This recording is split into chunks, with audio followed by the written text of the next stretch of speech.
Вторая мировая война– это не только масштабные сражения и известные генералы. За кулисами этих событий скрыто множество историй обычных солдат, чьи действия оказывали колоссальное влияние на ход войны. Рассмотрим несколько из них, которые, несмотря на незаслуженное забвение, навсегда изменили судьбы народов. Один из таких героев– сержант Джон Отто, который служил в армии США.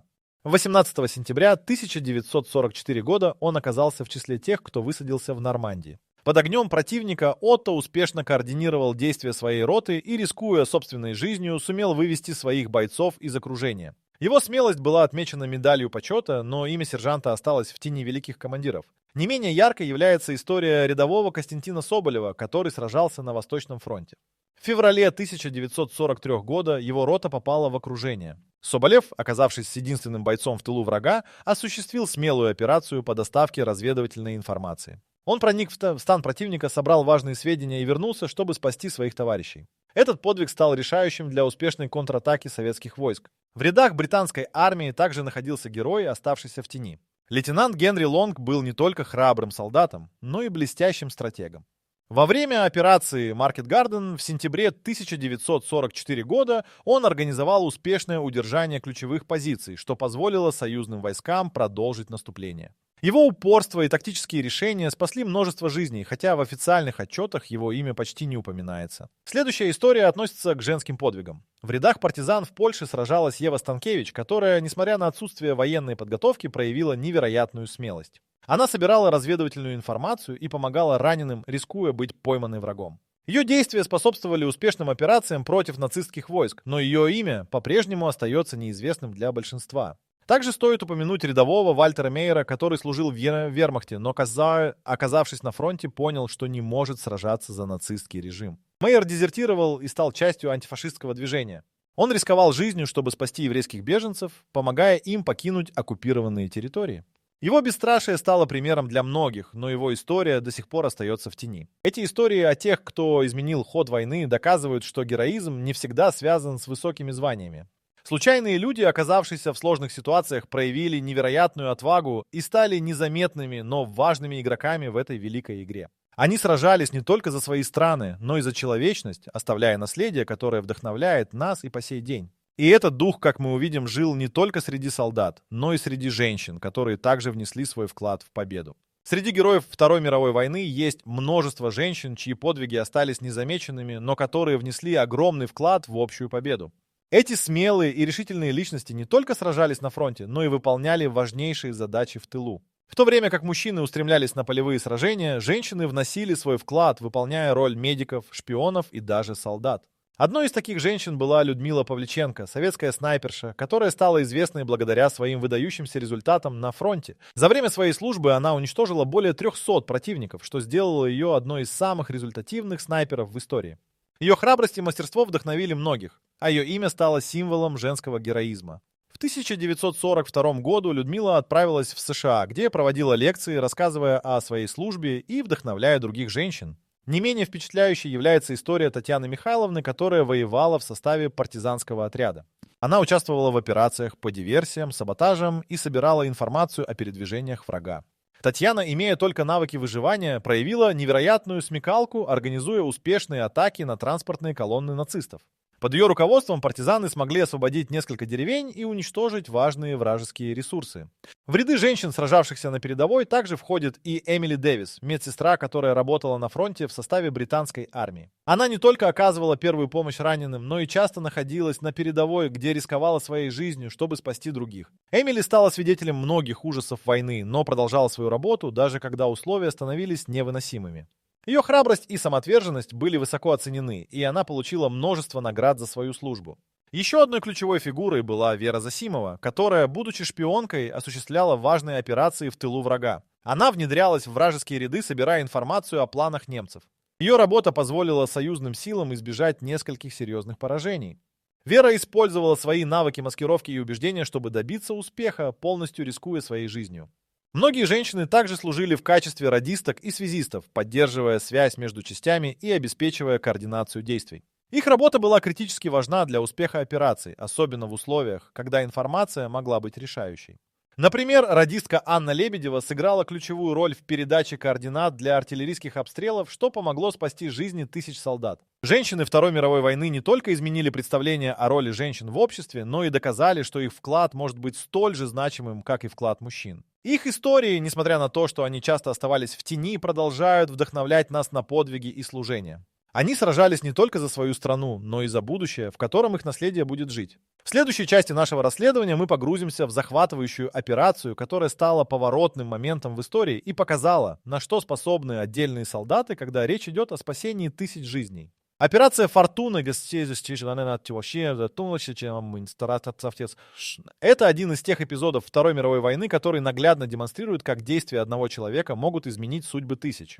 В центре этой удивительной истории находится сержант Грегори Пинкертон, который в 1944 году оказался в самом сердце конфликта. Его рота была отправлена на спасение союзных войск, оказавшихся в ловушке на Юго-Восточном фронте. Пинкертон, обладая выдающимися лидерскими качествами и храбростью, смог превратить эту сложную операцию в нечто поразительное. На рассвете 30 июля, когда туман стелился по земле, Грегори и его отряд начали свою опасную миссию. Враг был сильнее, чем ожидали, и их действия должны были быть максимально скоординированы. Пинкертон использовал свои навыки, тактики и стратегии, чтобы направить свои силы к основным точкам противника. Он знал, что минутная задержка могла стоить жизни его бойцам. В момент, когда атака началась, Грегори испытывал на себе весь ужас войны. Громыхание пушек и крики раненых создавали страшную атмосферу им. Тем не менее, он оставался сосредоточенным. Под его руководством солдаты двигались вперед, и в этот момент Пинкертон проявил невероятную смелость. Он первым вышел на открытое пространство, отвлекая огонь врага на себя, что дало возможность его бойцам занять позиции. Неожиданно один из снарядов попал в близлежащую блиндаж. Пинкертон увидел, как несколько его товарищей оказались в ловушке. Без раздумий он бросился в пламя, спасая их от неминуемой гибели. Этот момент стал поворотным в операции, так как его действия вселили надежду в сердца остальных солдат. Благодаря ему они смогли восстановить боевой дух и продолжить атаку. Сражение продолжалось несколько часов, и каждый миг казался вечностью. Грегори, несмотря на многочисленные ранения, не отступал. Он продолжал командовать, планируя каждое движение и давая указания своим подчиненным. Его уверенность и мужество стали примером для всех, кто находился рядом. Благодаря его решительности рота смогла захватить стратегически важные позиции и остановить наступление врага. В тот день Грегори Пинкертон не только спас жизни своих бойцов, но и стал символом мужества и самопожертвования. Операция «Фортуна» закончилась успехом, и благодаря усилиям сержанта Пинкертона было спасено более 1000 жизней. Однако его имя не стало известным для широкой публики, и его подвиг остался в тени великих побед. История Грегори — это лишь одна из многих, но она иллюстрирует, как индивидуальная храбрость может стать катализатором для массовых свершений. Пинкертон стал воплощением идеалов героизма и мужества, показывая, что даже в самых трудных условиях человек может совершать невероятные вещи. А в следующей главе мы раскроем захватывающие истории, связанные с шпионскими действиями, которые также оказали значительное влияние на ход войны и судьбы людей. Среди множества историй о героизме Второй мировой войны особенно выделяются те, которые связаны с самопожертвованием. Эти невероятные подвиги не только вдохновляют, но и показывают, до чего способны люди в самых тяжелых ситуациях. Одним из таких ярких примеров является история сержанта Дэниела Фарингтона, который в 1943 году сражался на Тихоокеанском фронте. Когда его отряд попал в засаду японских войск, Дэниел, осознавая опасность, принял решение остаться и отвлечь огонь врага на себя. Он выбежал на открытую местность, позволяя своим товарищам отступить в безопасное место. Его действия стоили ему жизни, но благодаря этому подвигу удалось спасти большинство его бойцов. Не менее впечатляющей является история лейтенанта Джеймса Роуза, который в 1944 году находился в Италии. Во время одной из операций его рота обратилась с просьбой о поддержке после того, как они оказались окружены. Роуз, не раздумывая, добровольно пошел вперед под шквалом вражеского огня, чтобы доставить боеприпасы и подкрепление своим солдатам. Его мужество вдохновило бойцов, и они смогли организовать контратаку, что в конечном итоге привело к успешной операции. Лейтенант покинул поле боя с серьезными ранениями, но его действия позволили выжить многим товарищам. Другой выдающийся пример самопожертвования проявила рядовая Элиза Хантер, медсестра, работавшая на Восточном фронте в составе Красной армии. В 1942 году во время одного из боев она спасала раненых, когда ее медицинский пункт был обстрелян. Узнав, что несколько солдат остались под огнем, Элиза без раздумий вернулась на поле боя, чтобы вытащить их. Несмотря на риск, она дважды пересекла линию огня и смогла вернуться с раненым солдатом, собрав при этом важные медицинские данные, которые помогли в дальнейшем лечении.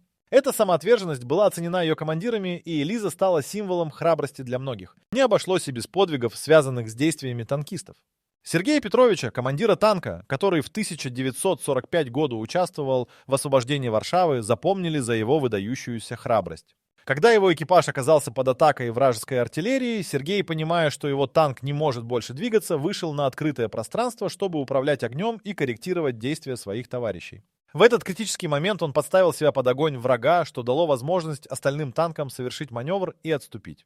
История о самопожертвовании не ограничивается только полевыми сражениями. В тылу также были герои, готовые рисковать ради других. Например, инженер Тихон Алексеевич, который в 1943 году работал на строительстве укреплений для советских войск. Когда один из мостов был разрушен, он, осознавая, что на мосту остаются его товарищи, немедленно бросился на помощь, рискуя своей жизнью.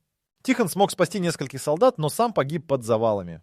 Каждый из этих подвигов свидетельствует о том, что самопожертвование – это не просто слова, а действия, которые меняют судьбы. Храбрые мужчины и женщины Второй мировой войны готовы были отдать свою жизнь ради своих товарищей и ради общей цели. Их истории продолжают вдохновлять на подвиги даже в мирное время, показывая, что храбрость и самоотверженность остаются жизненно важными ценностями.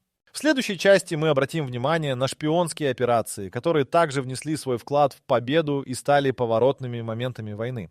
Среди страниц Второй мировой войны выделяются не только битвы и сражения, но и шпионские операции, которые оставались в тени. Эти тайные действия изменили ход истории и стали решающими в судьбе целых наций.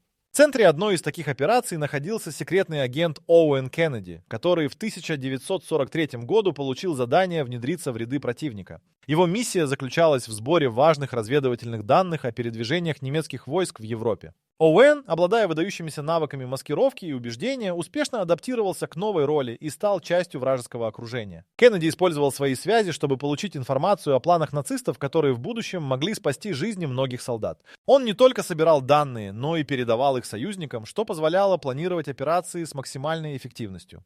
Его информация о перемещениях немцев на Восточном фронте стала решающей для успешного контрнаступления советских войск. Однако сам Кеннеди жил в постоянном страхе разоблачения.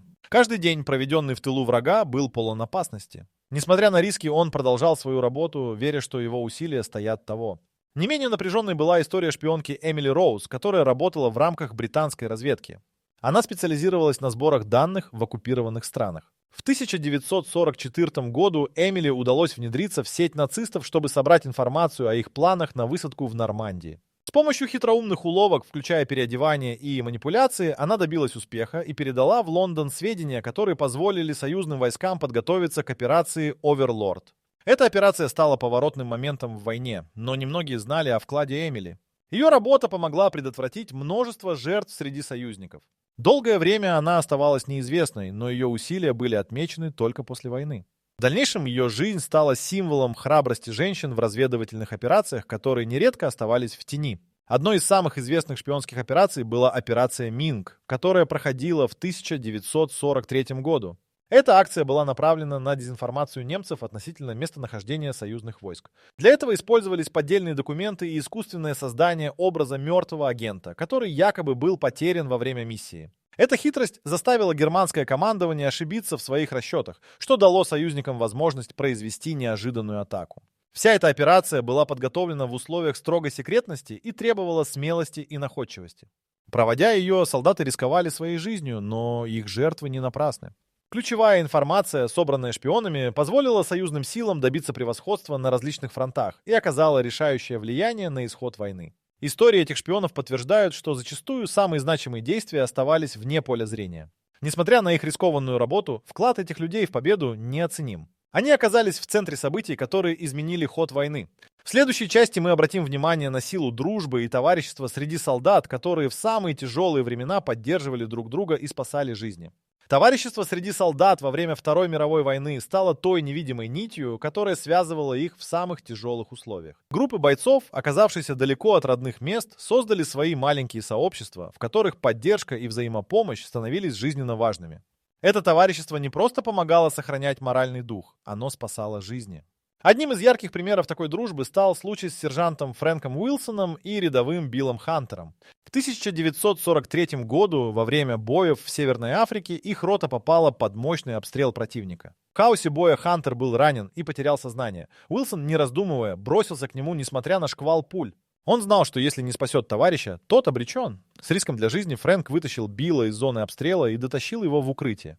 Эта сцена стала символом блестящей дружбы, олицетворяющей взаимовыручку на поле боя. Другая история связана с экипажем танка «Шерман», который сражался на Европейском фронте. Когда их танк был подбит и команда оказалась в ловушке, механик Джо Маккартни проявил невероятную смелость.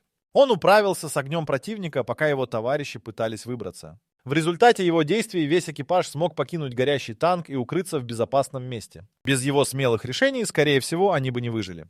Позже все члены экипажа стали известны как братство Шермана, и их история вдохновила многих солдат. Особое место в рассказах о товариществе занимает дружба между медиками и солдатами.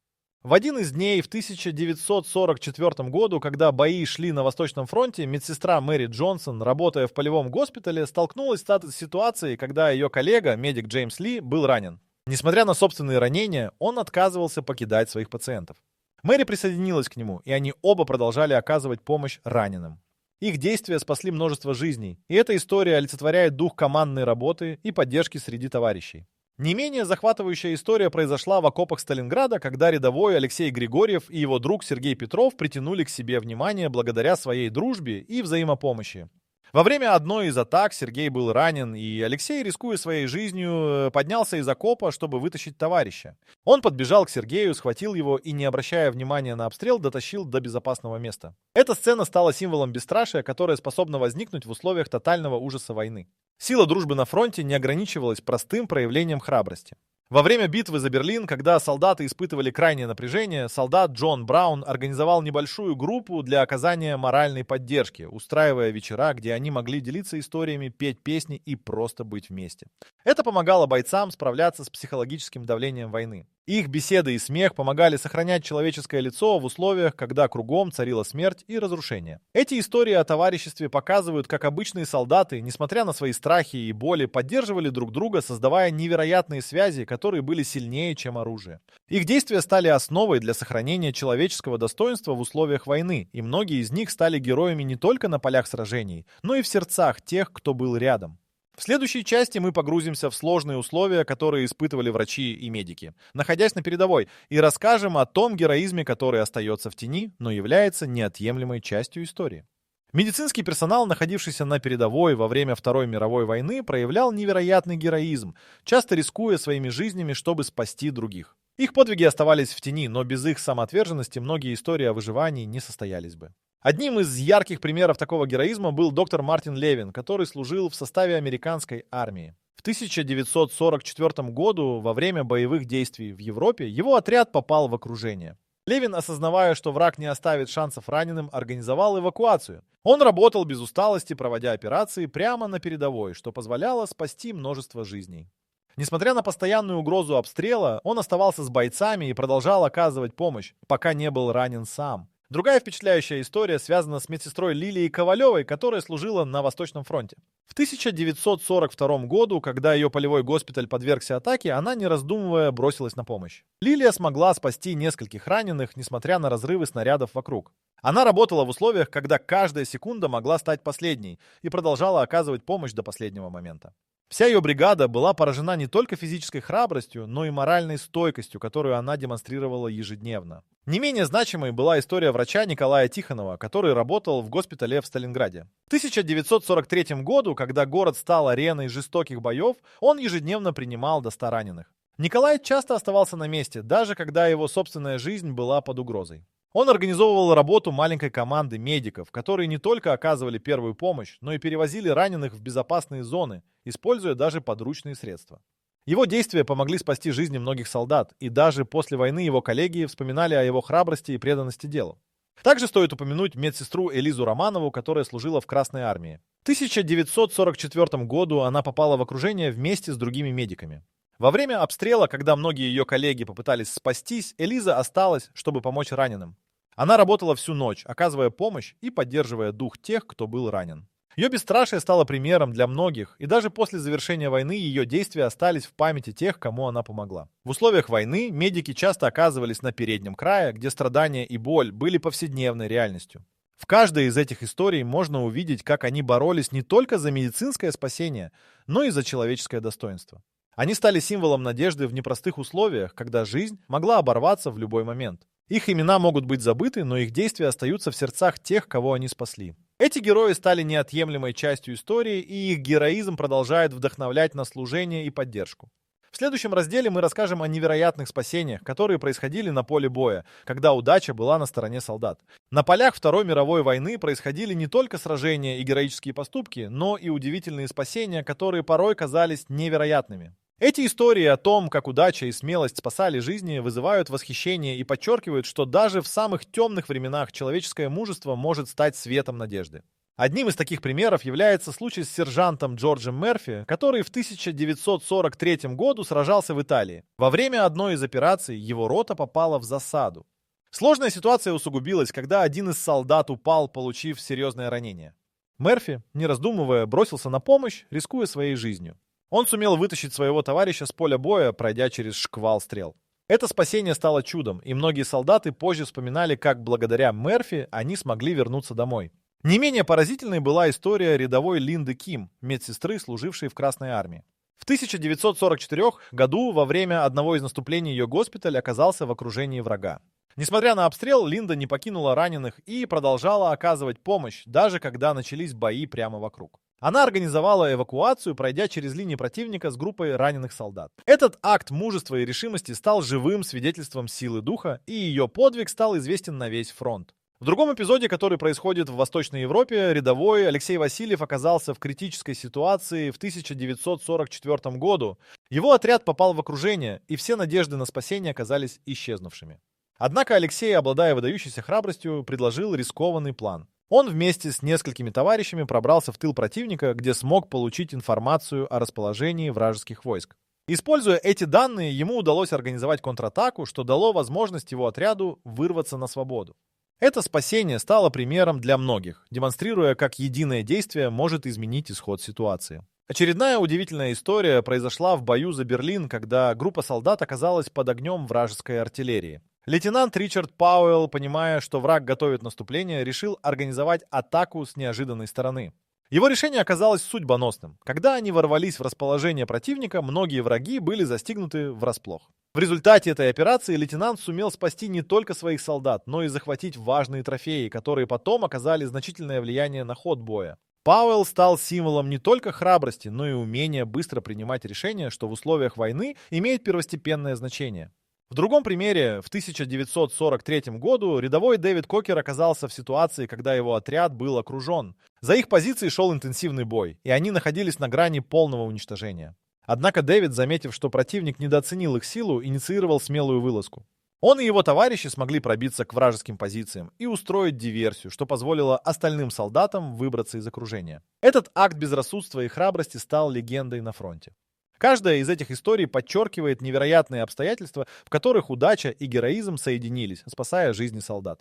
Эти случаи демонстрируют, что даже в самых тяжелых условиях возможность выжить зависит не только от оружия, но и от духа, храбрости и смелости, готовности пойти на риск ради спасения других. Важно помнить, что за каждой из этих историй стоят реальные люди, которые, несмотря на страх и сомнения, сделали выбор в пользу жизни. В следующих частях мы обратим внимание на наследие тех, кто, оставаясь незнакомцами, вдохновляет нас и сегодня, показывая, что их подвиги не должны быть забыты. Истории незнакомцев, которые проявили героизм во время Второй мировой войны, продолжают вдохновлять и сегодня. Несмотря на то, что их имена часто остаются в тени, их действия стали важными моментами, изменившими ход истории. Эти люди, сражающиеся за свою страну и человечество, оставили наследие, которое невозможно забыть. Их подвиги напоминают нам о том, что героизм может проявляться в различных формах, от смелых атак до самоотверженной помощи другим. Один из таких героев – рядовой Николай Кузьмин, который в 1942 году участвовал в битве за Москву. Когда его отряд подвергся атаке и многие солдаты были ранены, Николай, рискуя своей жизнью, организовал их эвакуацию. Он использовал свои навыки и знания местности, чтобы вывести своих товарищей из окружения, при этом оставаясь под огнем противника. Его действия не только спасли жизни, но и подняли моральный дух оставшихся в живых. Эта история о героизме Кузьмина стала известна среди его сослуживцев, и многие помнят его как человека, который не оставил своих бойцов в беде. Не менее впечатляющей является история лейтенанта Карла Грейсона. В 1944 году, в разгар боев в Нормандии, его отряд попал в засаду. Во время боя лейтенант заметил, что один из его солдат остался под огнем. Грейсон не думал о собственной безопасности и бросился на помощь. Он успел вытащить своего товарища в безопасное место, несмотря на то, что сам был ранен. Его смелость и самоотверженность стали ключевыми в этой операции, и многие солдаты были благодарны ему за спасение. История сержанта Тима О'Рурка также заслуживает упоминания. В 1943 году, во время войны на Тихом океане, его рота оказалась в тяжелой ситуации. Когда их позиция была атакована и один из солдат был ранен, О'Рурк, не раздумывая, устремился к нему. Он преодолел огонь противника и, несмотря на серьезные риски, доставил раненого обратно в безопасное укрытие. Эта операция не только спасла жизнь одного человека, но и служила примером для всех остальных, показывая, как важно поддерживать друг друга в трудные времена. В других уголках фронта в Восточной Европе история рядового Александра Смирнова также подтверждает силу человеческого духа. Во время сражений в 1944 году его отряд попал под обстрел. Когда один из солдат остался на поле боя, Смирнов без колебаний бросился к нему. Под шквалом пуль он смог вытащить товарища и, несмотря на собственные ранения, продолжал помогать другим. Его действия вдохновили товарищей и стали символом солидарности на фронте. Не менее значимыми были действия медиков, таких как Елена Зайцева, которая в 1943 году работала в полевом госпитале. Во время серьезного боя, когда госпиталь оказался под обстрелом, она продолжала оказывать помощь раненым, рискуя собственной жизнью. Она организовала эффективную медицинскую помощь и, несмотря на постоянные угрозы, оставалась на своем посту до тех пор, пока не было спасено большинство раненых. Ее храбрость и преданность делу спасли множество жизней. Каждая из этих историй демонстрирует, что даже в самые трудные времена, когда надежда кажется потерянной, героизм и взаимопомощь могут изменить судьбы. Эти незнакомцы, которые сражались не только за свои страны, но и за своих товарищей, стали символами духа времени. Они оставили наследие, которое вдохновляет нас и сегодня. Их подвиги служат напоминанием, что даже в условиях войны, где царят страх и хаос, человеческое мужество и доброта могут спасти жизни и изменить ход истории.